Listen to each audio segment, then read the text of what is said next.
educación tiene una función meramente utilitarista, la cual ha significado que se ha ido implementando un nuevo concepto de calidad de educación, restringiéndose a una capacitación eficiente para producir diversos tipos de capital humano, con capacidad de competir y consumir en la actual sociedad de mercado. El Estado chileno ha impuesto una desigualdad de trato al favorecer claramente la educación privada, la cual solo está sujeta a la regulación del mercado. Lo que es más grave aún, el Estado ha ayudado a financiar como parte de su gasto en público a instituciones fundadas bajo el principio de lucro, lo cual es ajeno a la lógica de la educación pública. En los hechos, el debilitamiento de la educación pública que permitió que surgiera un alto número de escuelas y liceos privados subvencionados por el Estado que atienden ya a más del 40% de la población escolar, agudizó la desigualdad educativa. Los inicios de las reformas educacionales en Chile se remontan a 1908, donde se establecen los requisitos para escuelas privadas que desean obtener subsidios. 2 años más tarde se dicta la Ley de Educación Primaria Obligatoria, que asegura 4 años de escolaridad y entrega en supervisión de básica y media, y en el año 1952 se crea una subvención a la educación privada que alcanza a un 25% del costo de un alumno estatal. En el año 1954 se forma el Consejo de Rectores de las Universidades Chilenas, siendo compuesto por 8 universidades. Una década más tarde, en el año 1964, en el gobierno del presidente Eduardo Frei Montalva comienzan las reformas educacionales, en donde se realiza una reforma curricular, una reforma en la Constitución extendiendo la educación obligatoria a 8 años, y por último se modificó los límites entre 2 modalidades en media, haciendo posible para alumnos de liceos técnicos profesionales postular a las universidades. En 1970, con la llegada de Salvador Allende al Poder Ejecutivo, se propone una nueva reforma en la que se intenta unificar varios tipos de escuelas, básicas, medias, humanistas y técnico-profesionales, en una organización centralizada. Pero debido a los hechos que ya todos conocemos, esta nunca se implementó.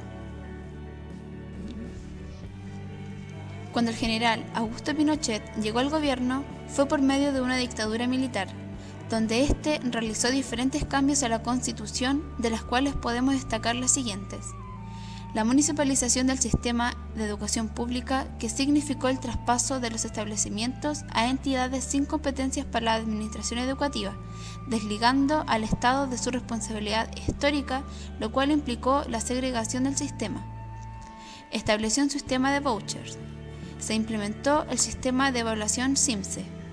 Se inicia una apertura de la educación superior al mercado sobre la base del principio de libertad de enseñanza. Crea 3 tipos de instituciones en educación superior: universidades, institutos profesionales y centros de formación técnica. Se implementa un nuevo sistema de financiamiento, AFD y AFI, y crédito fiscal universitario. Se requieren facilidades para la creación de instituciones privadas, una medida que hasta el día de hoy repercute en la sociedad chilena. Y por último se crea la Ley Orgánica Constitucional de Enseñanza, LOCE, que cierra el último día de su periodo. La LOCE se consolida durante sus siguientes años de gobierno bajo el pretexto de la defensa de la libertad de enseñanza institucionalista legalmente a la educación de mercado. Esta ley no articula adecuadamente la preferencia del derecho a la educación por sobre el derecho a la libertad de enseñanza ni sobre la libertad de empresa. Por otra parte, no asegura la calidad educacional, ya que funciona como mercancía y no como derecho social.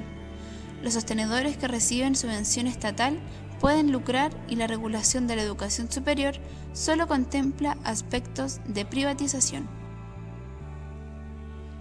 Patricio Aylwin asume el poder en la década de los 90 y realiza cambios en la educación escolar básica y media, mejorando el estatuto docente con estabilidad laboral, aumentando los salarios y también incrementando los recursos privados en el sistema público.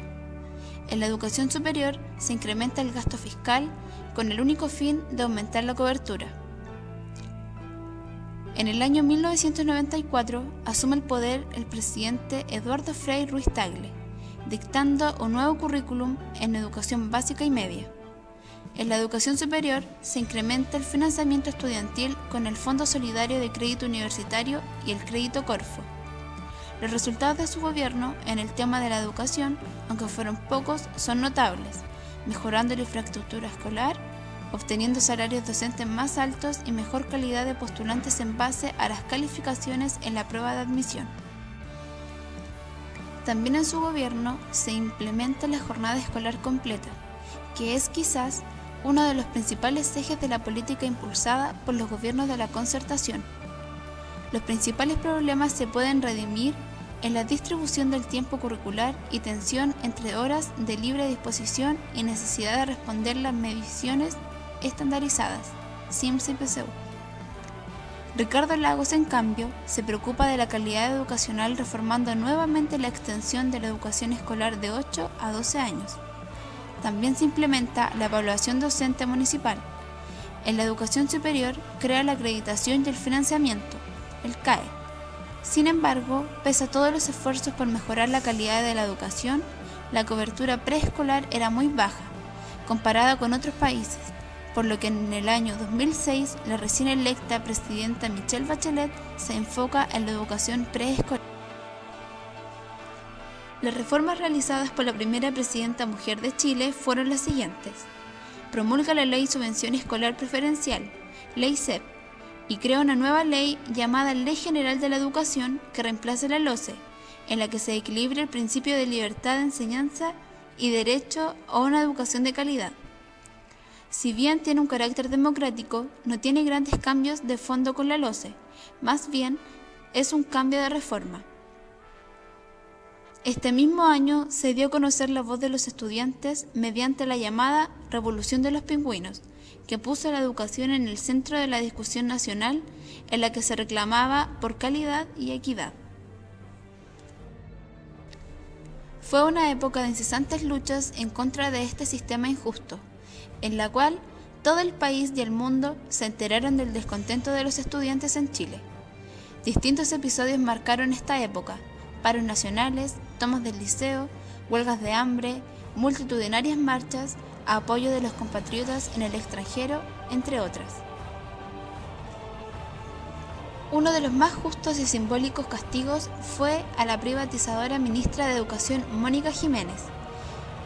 María Música Sepúlveda lo hizo con un jarrazo de agua arrojado sin temor ni duda alguna en pleno rostro. La ley establece principios y obligaciones y promueve cambios en la manera en que los niños de nuestro país serán educados, cambiando la educación básica de primero a sexto año y la educación media tendrá 6 años en vez de 4. Este cambio curricular debe entrar en efecto en el 2017. Sin embargo, esta ley no responde a las peticiones de fondo y a la reestructuración que se demandaba para el sistema educativo. Los resultados de los estudiantes en el gobierno de Michelle Bachelet no lograron superar el 30% de todas sus demandas. El actual presidente Sebastián Piñera se preocupó de la calidad y equidad de la educación, creando una ley para asegurarla. Flexibilizó el estatuto docente y ofreció incentivo para profesores y directores. También promulgó la ley de aseguramiento de calidad y aumentó los recursos para la ley SEP. Pero nuevamente su gobierno fue blanco de críticas hacia el sistema educativo y los estudiantes se manifestaron en las calles reclamando por una educación digna y de calidad.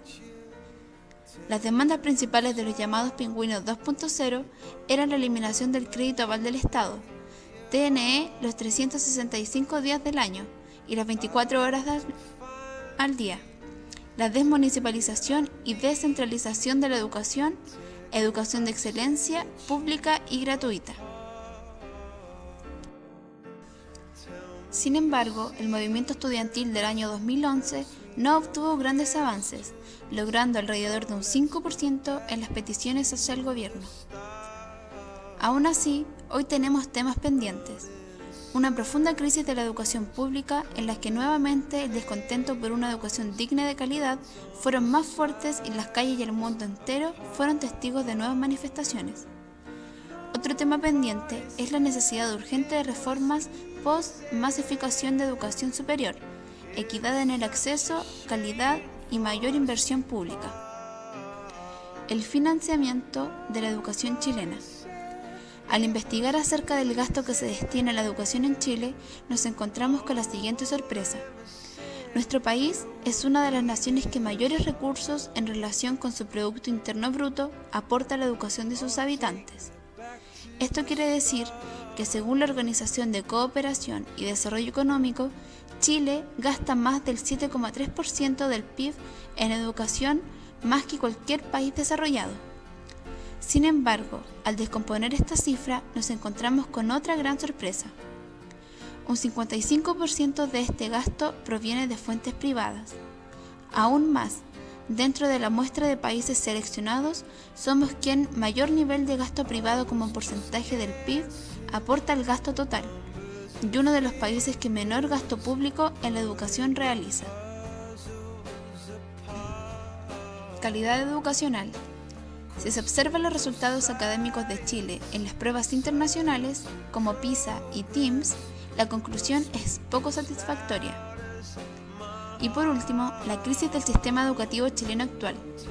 La crisis de nuestro sistema educativo responde a un factor global, que dice tener relación con los profundos cambios provocados por la revolución científica, tecnológica y la consecuente transformación de las formas productivas y de la comunicación.